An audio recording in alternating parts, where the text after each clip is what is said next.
Most people wait for a crisis to change. They wait until they're broken, abandoned, or utterly lost before they begin asking the right questions. But the Stoics, those ancient minds forged in chaos and discipline, did not wait. They trained their minds like warriors train their bodies. Not just to endure suffering, but to grow from it. If your life feels like a mess, if everything has fallen apart, know this: there is no shame in starting over. But if you're going to rebuild, rebuild with a stronger foundation. Not of emotion, not of wishful thinking, but of philosophy, of reason, of virtue. The first lesson begins not with others, but with you. You are not what happened to you. You are what you choose to become in the aftermath. Epictetus, born into slavery, later taught emperors. His words? It's not what happens to you, but how you react to it that matters. So you don't need your past to change. You need your perspective to evolve. Most people react. Stoics respond. And in that difference lies power. Second, stop chasing what you cannot control. Your past, other people, outcomes, the weather, the economy, all noise. What's in your control?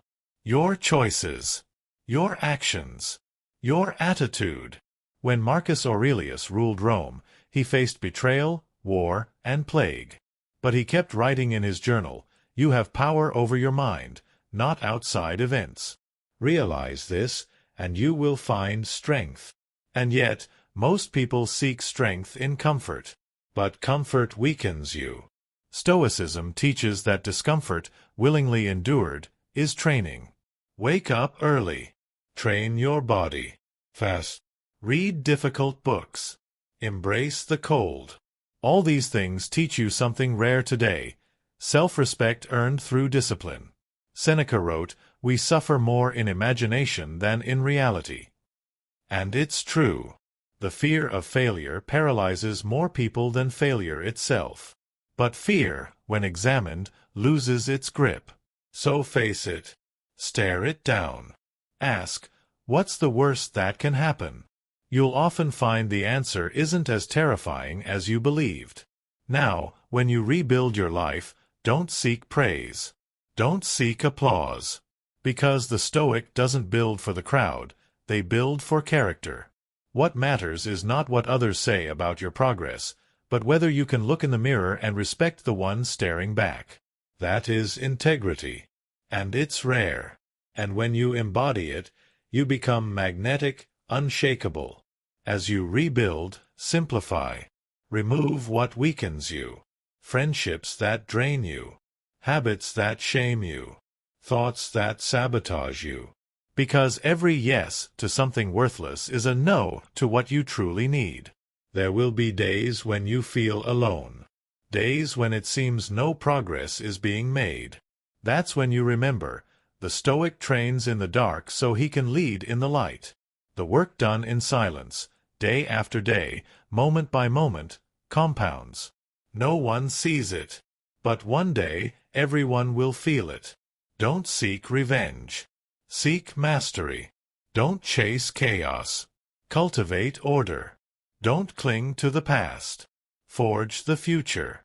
Your pain, your mistakes, your failures, they aren't weights to carry forever. They're tools. They shape you, sharpen you, or they bury you. The choice is always yours. And if you listen closely, you'll notice something. The silence is speaking. Not the silence outside, but the one inside you.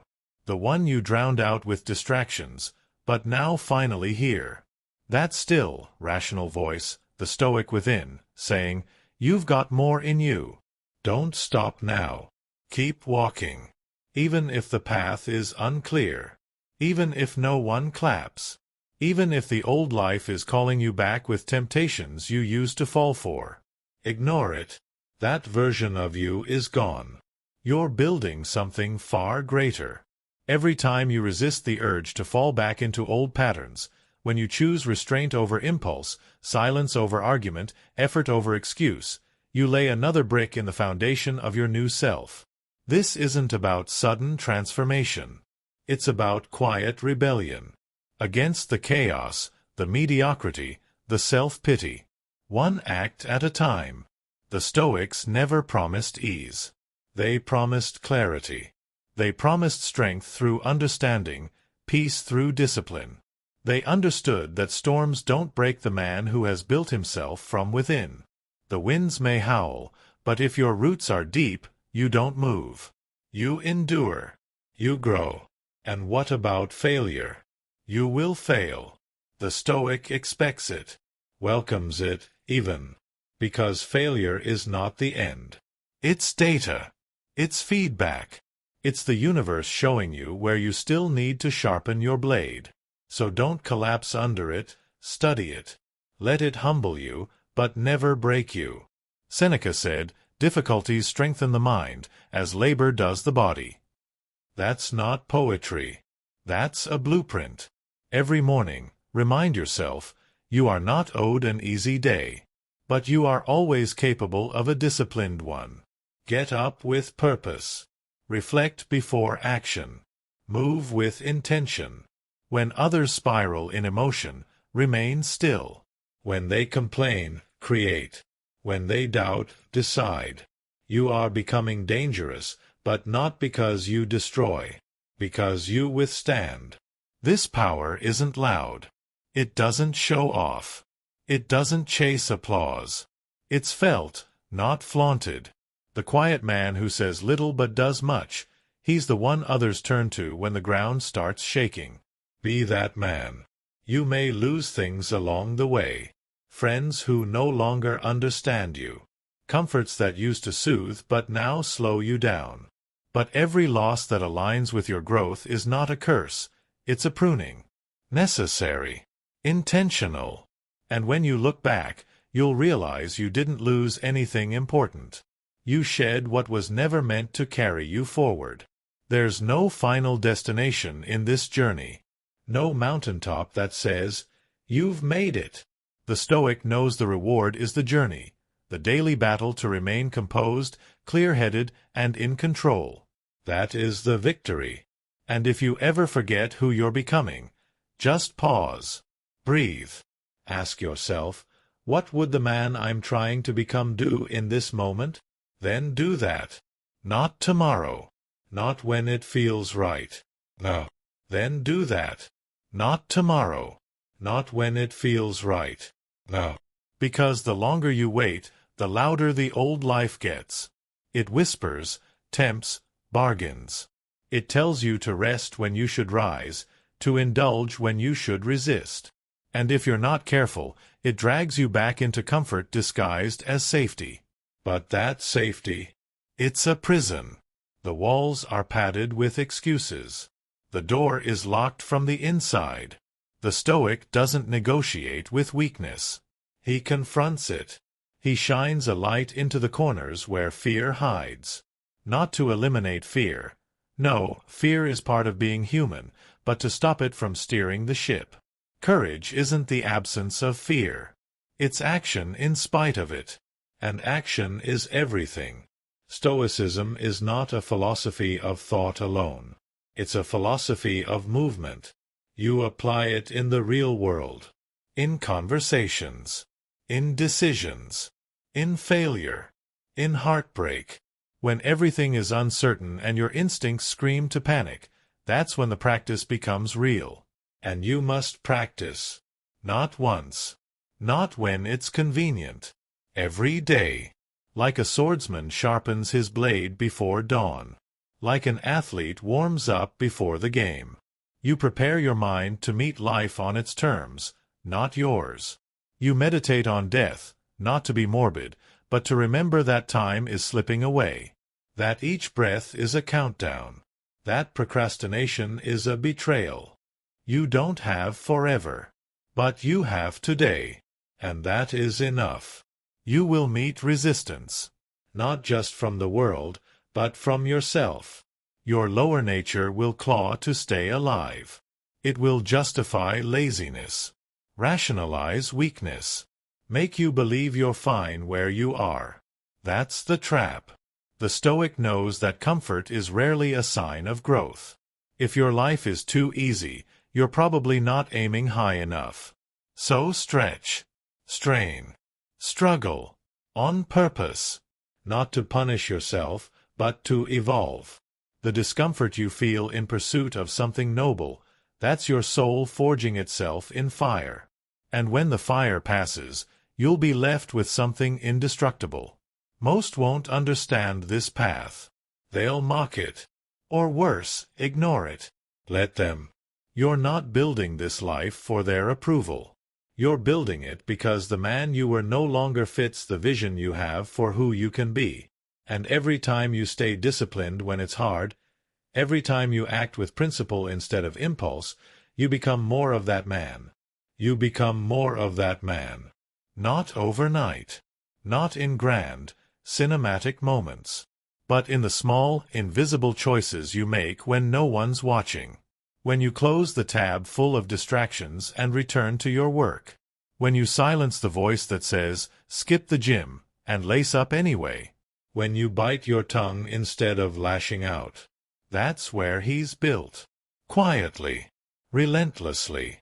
The Stoic understands. Character isn't what you show others. It's what you tolerate in yourself. So ask yourself, what have you been tolerating? Weak habits? Lazy thoughts? Half-hearted effort? The version of you that's stuck isn't unlucky. He's undisciplined. He's sedated by ease, distracted by noise, comforted by mediocrity. But you're waking up now. You're noticing what you've become, and more importantly, what you could be. And once you've seen it, you can't unsee it. That future version of you, the calm, capable, relentless one, he's not some fantasy. He's waiting. Built decision by decision, hour by hour. You don't need to leap there. Just move forward. Stoics don't sprint toward perfection. They walk the hard path, daily, without complaint. Because they understand that greatness isn't in the outcome, it's in the process. Every obstacle is training. Every setback is sharpening. And every day that you refuse to quit, you widen the distance between the man you were and the man you're becoming. This is your test. Not to impress the world, but to meet yourself, your real self. The one buried beneath excuses and fear. And when you meet him, when you finally look into the mirror and see that quiet strength staring back, you'll know. You've been rebuilding something far greater than just a life. You've been rebuilding a man. You've been rebuilding a man. Not a man built by society's approval. Not shaped by trends, applause, or empty validation. But forged in solitude. Sculpted by silence. Refined by trials. This kind of man doesn't flinch when storms arrive. He welcomes them. Because he knows storms don't come to break him. They come to reveal him. And as he walks forward, brick by brick, step by step, something inside begins to change. He no longer chases meaning. He creates it. He no longer begs for peace. He becomes it. The chaos of the world doesn't pull him off course anymore. Because his compass points inward, not outward. You'll see it in how he speaks. Calm, deliberate, without needing to be loud. You'll see it in how he moves, measured, focused, present. There's no rush. No need to prove. He's not fighting for control of the world. He's mastered control of himself. That's the real victory. Most men think power is about dominance. But the Stoic knows, the highest power is restraint. The ability to crush, but choosing not to. The ability to lash out, but responding with wisdom. The ability to run, but standing still, unmoved. And in that stillness, he finds something rare. Clarity. He sees life for what it is, a fleeting moment. A borrowed breath. A test of character disguised as routine. And when you see life through that lens, nothing is small anymore. Every conversation is a chance to be kind. Every challenge, a chance to rise. Every day, a chance to sharpen the edge. He no longer asks, "Why me?" He asks, "What now?" Because he understands, the weight on his shoulders was never a punishment, it was preparation. And now, with a stronger back and a steadier gaze, he's ready to carry more. Responsibility, leadership, purpose. But even now, there's no pride, no ego. Because the Stoic doesn't climb for praise. He climbs because staying still is no longer acceptable. He's tasted what it means to live with discipline, and anything less feels hollow. And so he continues, quietly, steadily, without fanfare. Not because it's easy, not because it's exciting, but because this is who he has chosen to become. ChatGPT said, but because this is who he has chosen to become. Every day, he chooses again. To rise when it would be easier to rest. To lead when it would be simpler to follow. To endure when giving up is the popular option. He does not chase comfort, because he's tasted what comfort without purpose becomes: decay. He's seen what happens to men who drift, who forget their inner code, who sell their peace for cheap pleasures. And he refuses to be one of them. So he returns to the basics, day after day. The cold floor beneath his feet at dawn. The journal in his hand. The silence before the world awakens. It is in these moments, small, unimpressive to outsiders, that he sharpens his edge. Not for the world to admire, but so that when life strikes, he doesn't shatter. He absorbs. He adapts. He responds. He remembers the Stoic lesson: you don't control the wind. You adjust the sails. So when life shifts, when loss comes, when people leave, when plans fall apart, he doesn't curse the storm. He tightens his grip. He adjusts. He moves forward. He begins to notice the difference now. The space between thought and reaction. The breath before response. The calm that others lack, he carries it with him. And people begin to feel it, though they can't explain why. He's not louder, just more grounded. He's not smarter, just more aligned. He listens more. Speaks less. Observes with a presence that feels heavy, real. This weight he carries, it's not a burden. It's a privilege. It's the weight of self-respect. Earned, not given. And because of that, it cannot be taken away. There's no arrival point. No ceremony waiting. Just another sunrise. Another chance to do the hard thing. Another chance to rebuild, not just once, but constantly. Because rebuilding your life isn't a project. It's a practice. And now, when he looks back at the ruins of who he used to be, he doesn't flinch. He nods. Grateful. Because those ruins were necessary. Without them, he wouldn't have known what needed to be forged. What needed to be shed. What needed to die, so something stronger could be born. And what is being born is unstoppable. What is being born is unstoppable. Not because it cannot fall, but because it refuses to stay fallen.